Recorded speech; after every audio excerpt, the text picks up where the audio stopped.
guys! Welcome back to my channels. Ngayon guys, pag-uusapan naman natin ngayon ay tungkol sa mga succulents ko. Aking mga succulents plants. So, pag-uusapan natin guys kung paano alagaan at paano ko napalago. So, keep on watching guys! So guys, dito muna tayo ngayon sa aking garden sa mga succulents. So, ngayon guys, i-update ko kayo sa mga tanim ko, succulents. So, tingnan nyo to guys. Ayan. So, ang laki ng pagbabago. Nilagyan ko ng marami ulit. Nagpa-propagate na naman ako dito. Ayan. Ganyan lang. So, siya dry. Kapag alam nyo ng dry, yan, tsaka nyo lalagyan ng tubig. Kasi pag na-over siya sa tubig, talagang magra-rotten siya at mamamatay. So, ganyan lang yung ginagawa ko. Kaya nakikita nyo kung gaano siya kalago. Kapag ganitong firm na firm, it means siya ay healthy. So, yan. Ayan siya. Yan, succulents. Noong tinanim ko ito ay iisang ano lang ito. Parang maliit lang talaga siya. So, dumami na lang. Ayan. Succulents. Hindi ko pa na-research to, pero marami ako may pangalan nito. Nakalimutan ko. Ayan. Para na rin akong naa-addict ngayon sa succulents. Kaya lang napakahirap siya alagaan. Hindi talaga siya pwedeng nasa ulan. Kailangan maingat. Kasi mahal din ang succulents kapag binili. Ayan. Ang ganda-ganda niya. So, ang dami niyang ano. So, ngayon ang gagawin ko na naman, puputulin ko yan. Tapos ita-transplant ko. Kasi may bago na naman akong paso na binigay ng friend ko. So, itong mga mahaba, ita-transfer ko na naman siya. Ayan. Lahat naman ng mga ano to, puro bigay lang, hindi ko binili. So, parang kumuha lang ako ng isang branch. Yung parang kinuha lang yung ganito. Yung ginuha, tapos nilagay ko lang, tsaka siya tumubo. So, lagyan lang ng soil. Kaya parang yung soil niya parang dry.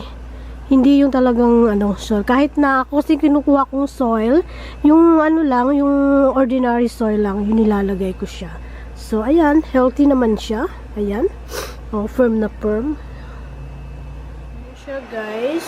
Ito naman ay yung dati ko na rin itong binili. Ayan, din siya, lumago. Ayan, pababa. Ayan, tingnan nyo. So, putol lang ng putol. So, ngayon, ito may dry siya. Ginagawa ko, tinatanggal ko na lang. Tapos yung natira dito, tapos ilalagay ko. So, ngayon guys, siya? Tuyo. So, didiligan natin. Ayan. Ayan, may sound tayo, air condition. Ayan. So, kailangan siya mag-ano talaga yung soil hanggang sa baba. Babasa or magmo-moist talaga siya. So, pag didiligan natin, pag dry na talaga siya. Once a week, ganyan. Pag alam na hindi na talaga siya, tuyot na talaga siya. So, yan. Tapos, ito pa yung mga collection ko. Ayan, yung iba.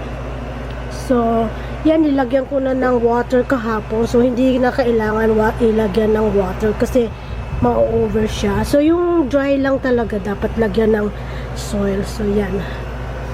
So, yan yung mga collection ko ng soil. Succulent. So, yan guys. Yan. Ito pa yung yan. So, yan ilagyan ko na ng water yan.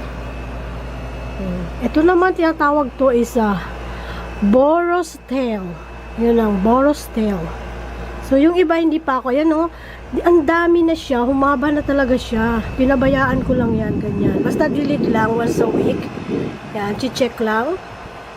Noon niya parang isa lang kasi ito nun eh. Yan, kapag marami na. So, yan guys, kunin nyo lang, putulin nyo, tapos i-replant nyo ulit. Yan. Napakahirap magpalago ng succulent. Yan. Tsaka ito, tingnan nyo. Yan. They call it this daw to. Boros tail. So, i-research ko pa yung iba. na mga succulent. Kasi yung ibang succulents na inano ko, namatay. So, ngayon, ilalagaan ko na kasi nga, ang mahal ng succulents kapag binili. So, yan guys, yung aking mga, hindi lang collection, talagang gusto ko rin, nahiligan ko rin yung mga succulents. So, yung hindi pa, maraming salamat guys sa mga nanonood na mga video ko, saka sa hindi pa nakakapanood, subscribe na kayo. So, maraming salamat guys sa panonood ninyo at nag-enjoy kayo sa mga video ko. Ayan. So, meron pa akong isa dito at kailangan ko talaga, kasi gusto nito sa mainit muna. So, pag ganito, magtag-ulan na siya, kailangan ko ilagay sa hindi, kasi mamamatay siya. Ayan, tulad dito. So, meron akong ganitong pot. So, magtatanim ako ng, katulad din yan. So, paikot ito Kaya lang mabigat. So, i-move ko yan. Tapos, aanuhin ko ng, yan. So, yan guys, yung aking mga succulents. Yan. Ang ganda. Yan. Yan. Saka ito yung aking jade. Ito yung transplant ko lang din tong jade. Yan. Nakikita nyo, napaka-healthy. Firm siya. Yan. So, dry siya. So, mamaya, lalagyan ko na naman ng water. So, ito rin yung isa pa. Yung aking succulent. Yan.